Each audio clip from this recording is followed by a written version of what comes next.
وَإِذَا مَسَّ الْإِنسَانَ ضُرٌّ دَعَانَا، اللہ فرماتے ہیں وَإِذَا مَسَّ الْإِنسَانَ، جب پہنچتا ہے انسان کو ضرٌ، کوئی تکلیف، کوئی مصیبت، دعا ربہ، تو پکارتا ہے اپنے رب کو، منیباً الیہ، اس کی طرف رجوع ہو کر، ثم اذا خولہ، پھر جب اللہ تبارک و تعالیٰ اس کو عطا کرتا ہے نعمت منہ، اپنی طرف سے کوئی نعمت، نسیا، بھول جاتا ہے، ما کان یدعو، جس کے لیے پکارا تھا، الیہ، اس اللہ کو، من قبل، ما کان یدعو، جو پکارا تھا، الیہ، جس کے لیے، من قبل، اس سے پہلے، وجعل للہ،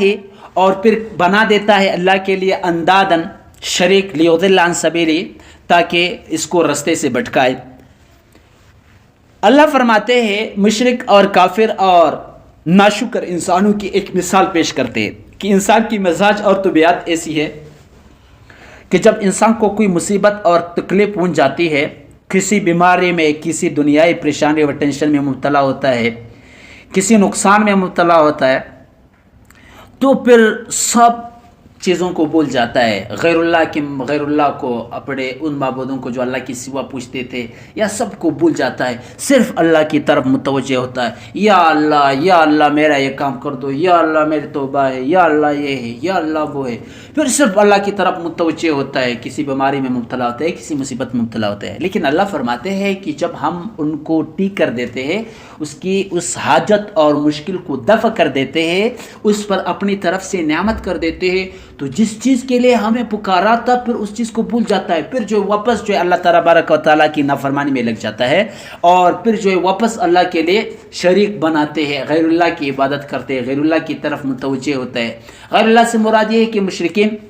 اللہ کے سوا کسی اور کی عبادت کرتے ہیں، یا مومنین میں غیر اللہ سے مراد یہ ہے کہ پہلے مشکل اور مصیبت کے وقت میں اللہ یاد رہتا ہے، لیکن جب مصیبت ٹل گئی پھر اللہ کی یاد نہیں تھی، پھر اور چیزوں کی یاد ہوتی ہے، دنیا کی خواہشات کی یاد ہوتی ہے، اور چیزوں کی یاد ہوتی ہے۔ تو یہ انسان کی بہت بڑی بے وفائی ہے جو اللہ کے ساتھ کرتا ہے، اور یہ جو ہے مذموم فعل ہے، برا فعل ہے۔ انسان کے عقل میں، معاشرے میں، عرف میں، ہر جگہ میں اس چیز کو برا سمجھا جاتا ہے کہ مطلب ہو تو پھر چمچگری، اور مطلب دفع ہو گیا تو پھر جو ہے منہ پیر لیتے ہیں۔ تو انسان کی بھی عادت ہے، اس عادت کو اللہ تبارک و تعالیٰ بیان فرما رہے ہیں، اس انسان کی اس بے وفائی کو اللہ تبارک و تعالیٰ بیان فرما رہے ہیں۔ وَإِذَا مَسَّ الْإِنسَانَ، جب پہنچ جاتی ہے انسان کو ضرر، کوئی تکلیف، کوئی مصیبت، دعا ربہ، تو پکارتا ہے اپنے رب کو، منیباً الیہ، اس کی طرف متوجہ ہو کر، یعنی صرف اللہ کی عبادت شروع کر دیتا ہے۔ ثم اذا خولہ، پھر اللہ جب اس کو دیتا ہے نعمتاً، کوئی نعمت منہ، اپنی طرف سے، نسی، یہ بھول جاتا ہے، ما کان یدعو، جو یہ پکارتا تھا، الیہ، جس کے لیے، من قبل، اس سے پہلے، یعنی جس مقصد کے لیے اللہ کو پکارتا تھا، پھر اس مقصد کو بھول جاتا ہے۔ وجعل للہ اندادا، اور اللہ کے لیے پھر شریک بناتے ہیں، لیضل عن سبیلہ، تاکہ اس کو اللہ کے رستے سے بھٹکائے۔ قل، آپ کہہ دیجئے، تمتع، فائدہ اٹھاؤ، بکفر کا، اپنے کفر کا، قلیلا، تھوڑے دنوں کے لیے، انک من اصحاب النار، بے شک تو آگ والوں میں سے ہے، تو جہنم میں جانے والوں میں سے ہے۔ یعنی اگر کوئی شخص ایسا کرتا ہے، کفر کرتا ہے، کفر سے توبہ نہیں کرتا ہے، تو اسے کو اپنے کفر کے کچھ دن مزے اڑاؤ، اپنی مرضی سے زندگی جو کرنا ہے کرو، آخر میں تو مرنا ہے۔ 60 سال زندگی ہے، یا 30 سال ہے، یا 100 ہے، یا 200 ہے، 1000 ہی کیوں نہ ہو، گزرنا تو ہے، آخر تو گزر جائے گا، آخر میں تم اصحاب النار میں سے ہو جاؤ گے، کیونکہ تم کافر ہو۔ امن ہوا قانت،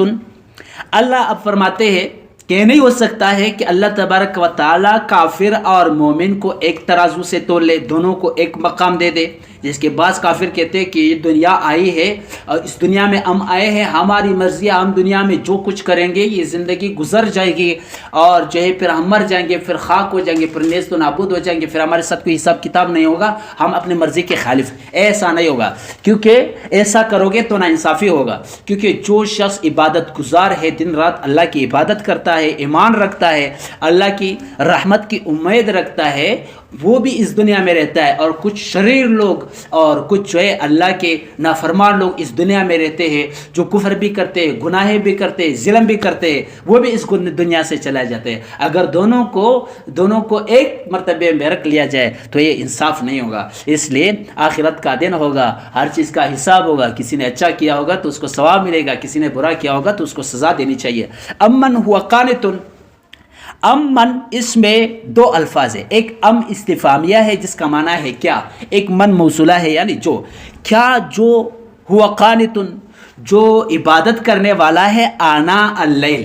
رات کے حصے میں، رات کی گھڑیوں میں، رات کے وقت، ساجدن سجدے کی حالت میں، وقائمن اور کھڑے ہونے کی حالت میں، یعنی نماز پڑھتے ہوئے جو رات کے وقت اللہ کی عبادت کرتے ہیں، یحذر الآخرۃ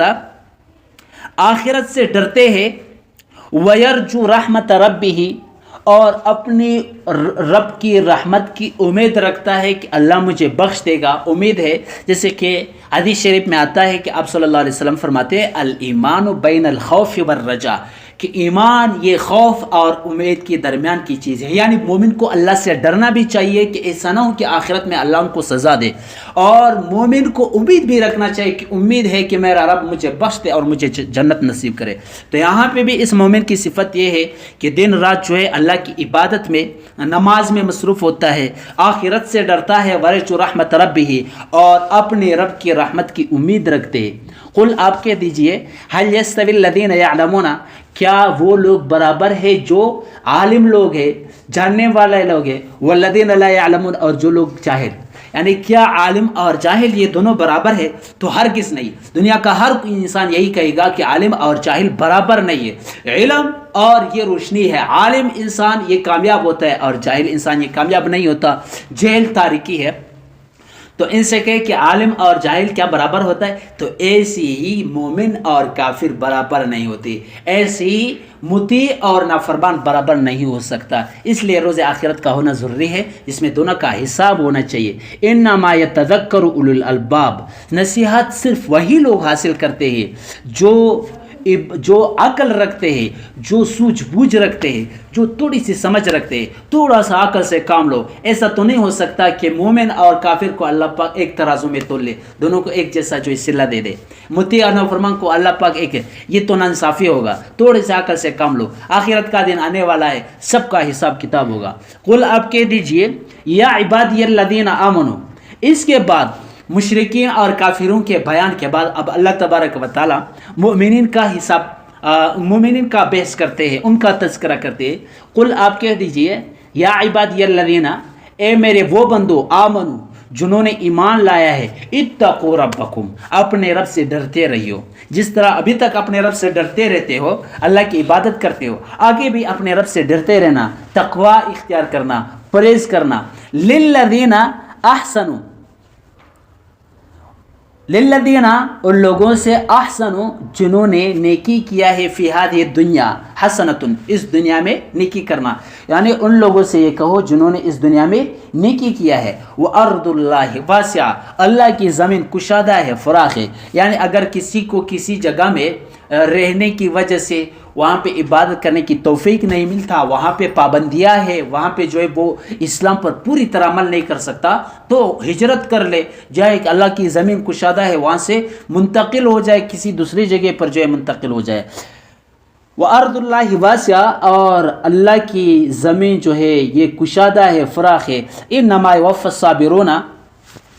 بے شک اللہ تبارک و تعالی دیتا ہے صبر کرنے والوں کو اجرہم، ان کا بدلہ بغیر حساب، بے شمار۔ اللہ تبارک و تعالی صبر کرنے والوں کو اپنا بدلہ بے شمار اور بے حساب دیتا ہے۔ صبر کا معنی ہے اپنے نفس کو کنٹرول کرنا، اس کے دو معنی ہے۔ صبر کا ایک معنی یہ ہے کہ دنیا کی لذتوں اور خواہشوں سے اور گناہوں سے اپنے نفس کو کنٹرول کرنا اور گناہ نہ کرنا، اس کو بھی صبر عن المعصیت کہتے ہیں۔ ایک ہے صبر علی الطاعات، کہ عبادات ہے جیسے نماز ہے، روزے ہے، زکوٰۃ ہے، حج ہے، فطر کا صدقہ فطر ہے وغیرہ، جو عبادات ہے صبر علی الطاعات، یعنی یہ مشکل ہوتے ہیں انسان کرنے، شیطان انسان کو دھوکہ دیتا ہے کہ یہ نہ کرو، نفس جو ہے نہیں چاہتا ہے کہ یہ کام کرے، لیکن جو لوگ پھر بھی یہ کام کرتے ہیں تو اس کو کہتے ہیں صبر علی الطاعات، یعنی اپنے آپ کو عبادات پر جو ہے صابر رکھنا، محبوس رکھنا، پکڑ کے رہنا۔ ایک صبر اور ہے، وہ صبر یہ ہے کہ مصیبت اور تکلیف کی وجہ سے جو ہے انسان جو ہے اس مصیبت اور تکلیف پر صبر کرے اور اللہ کی طرف جو ہے رجوع کرے، یہ دونوں صبر مراد ہو سکتے ہیں۔ تو اللہ تبارک و تعالی آخرت میں صابرین کو بے شمار اجر و ثواب دے گا۔ حضرت انس بن مالک رضی اللہ تعالیٰ عنہ سے حضرت ابو قتادہ رضی اللہ تعالیٰ عنہ نے حضرت ابو قتادہ رحمہ اللہ نے روایت کی ہے کہ قیامت کے دن جب اللہ تبارک و تعالی عدل اور میزان کا عدل کا ترازو اور میزان قائم کرے گا تو ہر کوئی آئے گا، اللہ تبارک و تعالی اس کی اعمال اور نیکیوں کا بدلہ دے گا۔ لہٰذا صدقہ کرنے والے آئیں گے تو اللہ تبارک و تعالیٰ ان کی صدقہ کے بے مقدار ان کو جو ہے عطا کرے گا، ان کو ثواب دے گا۔ اسی طرح نماز کرنے والے آئیں گے، حج کرنے والے آئیں گے، اسی طرح روزہ رکھنے والے آئیں گے، ہر ایک کو اس کی عمل کی بے مقدار جو ہے ثواب دے گا۔ آخر میں صبر کرنے والے آئیں گے تو اللہ تبارک و تعالیٰ ان کی طرف ثوابوں کو ایسے بہا دیا جائے گا جن کا کوئی حساب نہیں ہوگا، بغیر ناپ توڑ کے ان کو بہت زیادہ ثواب دیں گے۔ لہٰذا جو صبر کرتے ہیں ان کو اللہ تبارک و تعالیٰ قیامت کے دن جو ہے ثواب کا بدلہ بے حساب دے گا، بے شمار دے گا، ناپ تول سے نہیں دے گا بلکہ اس کی طرف بہا دیا جائے گا۔